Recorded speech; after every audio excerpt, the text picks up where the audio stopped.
Bienvenue dans cette capsule vidéo consacrée à l'exploration du processus analytique en laboratoire d'immunologie dans le cadre de votre TP coordonné.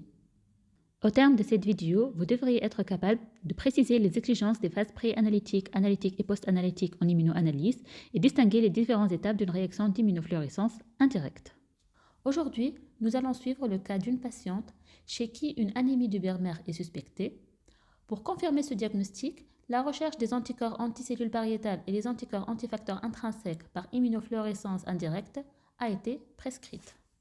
Avant de commencer toute manipulation, il est essentiel de respecter les règles d'hygiène et de sécurité en laboratoire. Le port d'une blouse blanche et de gants est obligatoire afin d'assurer la protection de l'opérateur et d'éviter toute contamination des échantillons.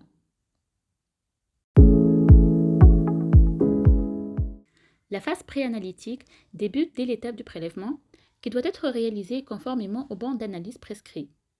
Le prélèvement doit être correctement étiqueté avec le nom du patient, sa matricule et accompagné des informations cliniques nécessaires avant d'être transporté rapidement au laboratoire.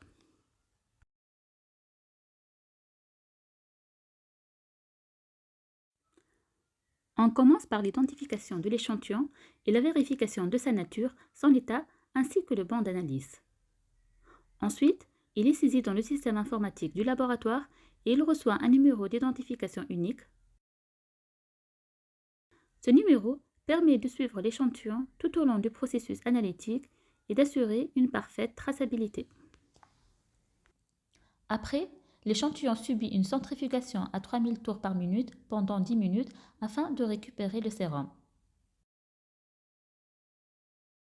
Si l'analyse ne peut pas être réalisée immédiatement, le sérum est conservé à -20°C pour éviter toute dégradation des anticorps et garantir la fiabilité des résultats.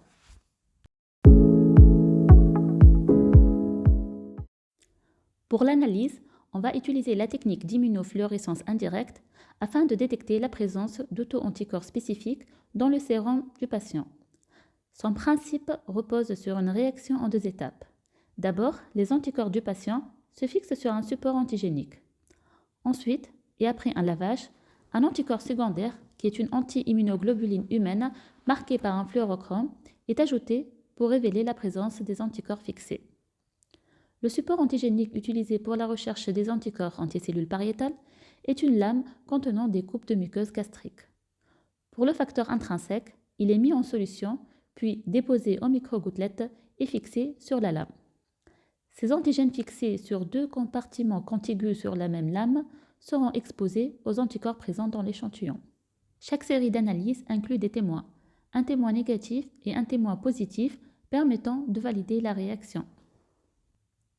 Avant de commencer le test, il est essentiel d'effectuer une dilution des sérums conformément aux recommandations du fournisseur afin d'éviter les positivités non spécifiques qui pourraient fausser l'interprétation des résultats.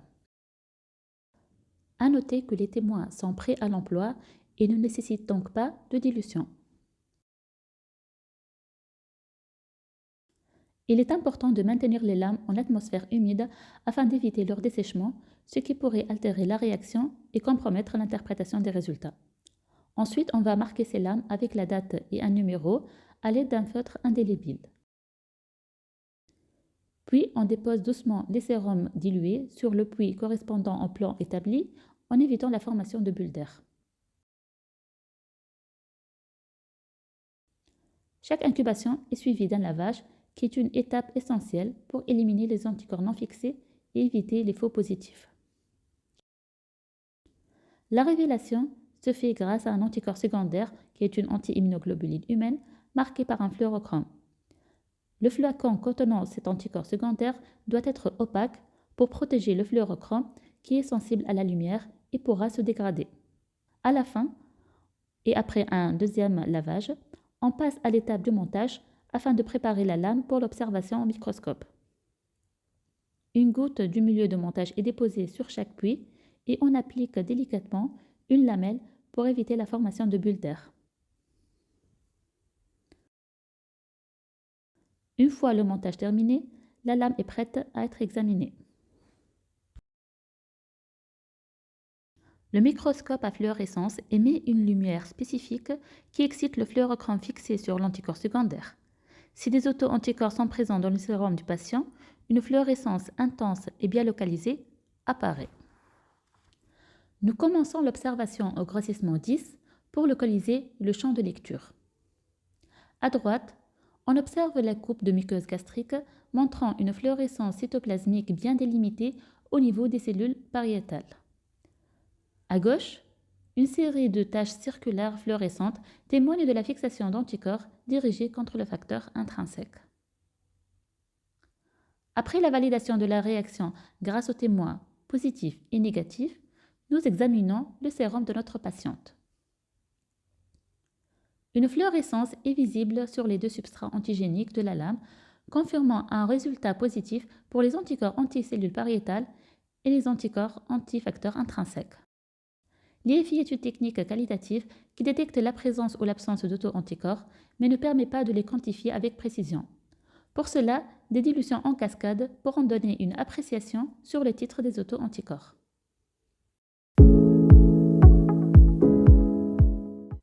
La phase post-analytique commence suite à la validation de la réaction.